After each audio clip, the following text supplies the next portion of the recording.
Hello and welcome back. Today I am going to show you the basic essentials if you are going to use Moka Pots to brew your coffee at home, or if you're planning to use Moka Pots for your cafe. Of course, the investment required on using Moka Pots will be much less than using espresso machines. Let's start with the Moka Pots. There are many different sizes of Moka Pots. There's the 1 cup Moka Pot, there's the 2 cup Moka Pot, and this is a Brikka. There is the 3 cup Moka Pot, and this is a Moka Express.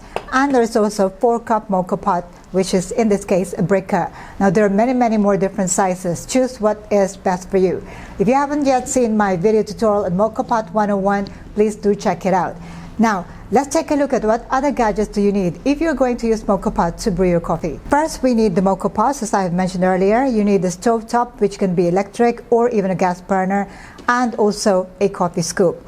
If you're going to make only black coffee, that's all you need, really 1, 2, 3. Okay, now if you're going to make a latte, you will also need a steaming pitcher. If you're making it hot, then we need to warm our milk. You can use a steaming jug, and you can put this on the electric hot plate as well to steam your milk. The other nice to have accessories will be a scale. If you really want to make the taste of your coffee using Moka Pots consistency, you need the scale.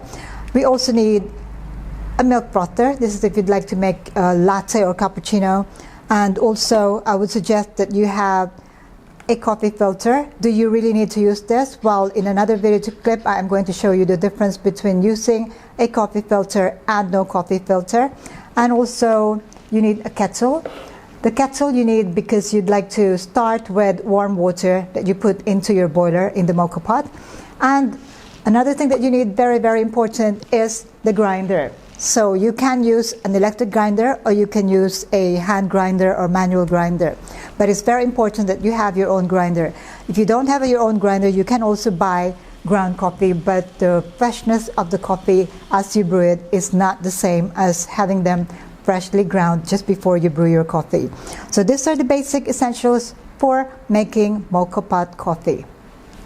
Before you start using your Moka Pot, make sure that you follow the process in this video tutorial above. Just a quick recap on what to do when using your brand new Moka Pot for the first time.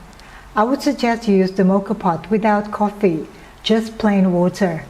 This way the parts will be cleansed by the boiling water. Do this at least twice. Be sure to use clean water and not tap water if it is not potable.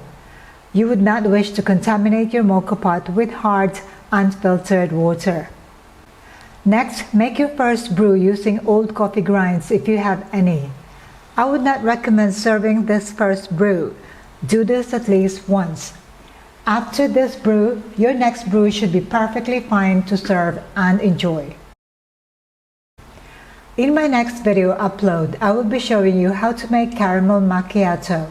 One is hot caramel macchiato. It is already getting colder this time of the year, and I'm going to make iced caramel macchiato and a caramel macchiato frappe. So 3 different types of drinks using Moka Pots. Don't forget to click that subscribe button below for more of these video tutorials. I'll see you again next time. Take care, stay safe. Thank you for watching. Ciao for now.